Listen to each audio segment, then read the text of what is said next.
कोलकाता के law college में एक छात्रा से गैंगरेप का मुद्दा सियासी घमासान की वजह बन गया है। आरजीकर कॉलेज के बाद अब लॉ कॉलेज में हुई इस घटना ने बंगाल को शर्मसार कर दिया है। लेकिन उससे भी शर्मनाक है बंगाल में सत्ताधारी दल के नेताओं की वो प्रतिक्रिया जो गैंगरेप की घटना को लेकर दी जा रही है। मुख्य आरोपी को लेकर टीएमसी पहले से ही भारतीय जनता पार्टी के निशाने पर है और अब टीएमसी नेता मदन मित्रा और कल्याण बनर्जी के बयान ने टीएमसी के लिए नई मुसीबत खड़ी कर दी है। हालांकि टीएमसी की तरफ से मदन मित्रा को कारण बताओ नोटिस भी जारी किया गया है। वहीं महिला आयोग की तरफ से कोलकाता पुलिस पर गंभीर आरोप लगाए गए हैं। कहा गया कि पुलिस महिला आयोग को पीड़िता से मिलने से रोक रही है।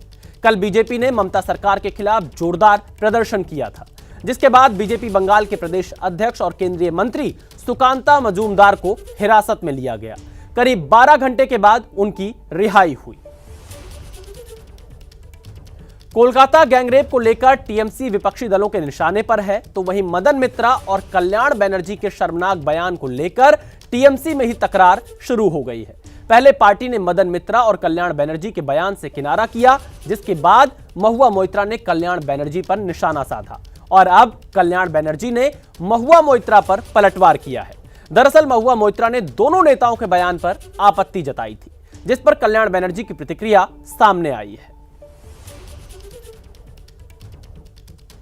What she has broken a family of a 40 years marriage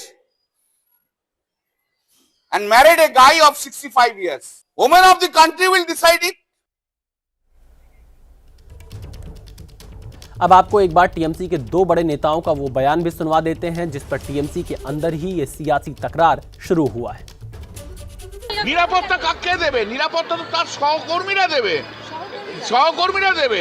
সেখানে সহকর্মীরাই রেপ করছে, তাহলে অন্যায়টা কারা করছে?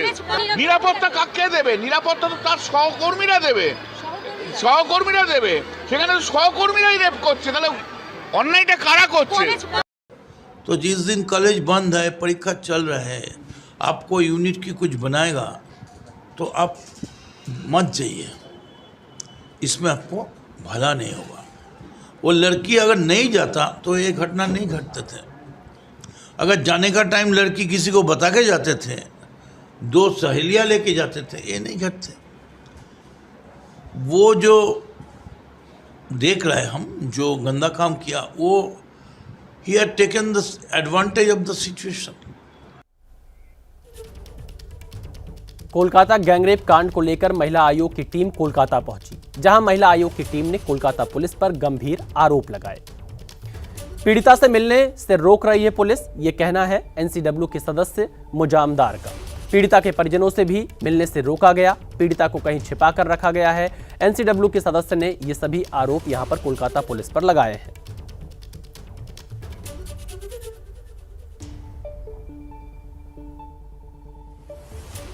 वो नहीं है, ताला मार के कहीं भगा के छिपा के रखे हैं। What do you think? क्यों नहीं आया सामने? क्यों इसको लाया नहीं गया? क्योंकि पुलिस नहीं मांगा। अगर पुलिस मांगते तो वो हमारे पास आके हमसे मिलते।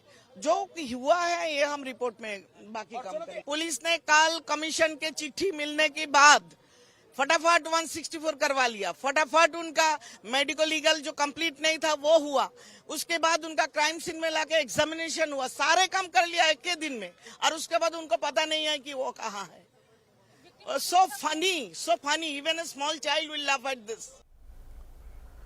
और वो इस वक्त एक बड़ी खबर आ रही है कोलकाता रेप केस को लेकर। बड़ी खबर यह है कि गैंगरेप केस के लिए 9 सदस्यीय एसआईटी का गठन कर दिया गया है। पहले 5 सदस्यीय एसआईटी को सौंपा गया था जांच का जिम्मा, और अब इसमें सदस्यों की संख्या बढ़ा दी गई है। 9 सदस्यीय एसआईटी का गठन किया गया। स्पेशल इन्वेस्टिगेशन टीम पूरे मामले की जांच करेगी और रिपोर्ट सौंपेगी। लेकिन इस मुद्दे पर लगातार पश्चिम बंगाल की सरकार पर कानून व्यवस्था को लेकर सवाल खड़े हो रहे हैं कि आखिरकार पहले आरजीकर की घटना और अब कोलकाता के इस लॉ कॉलेज में जो वारदात हुई है, उसके बाद ये सवाल उठ रहे हैं कि पश्चिम बंगाल में क्या महिलाएं सुरक्षित हैं। ये सवाल लगातार उठ रहे हैं और इस पर सियासत भी हो रही है। तो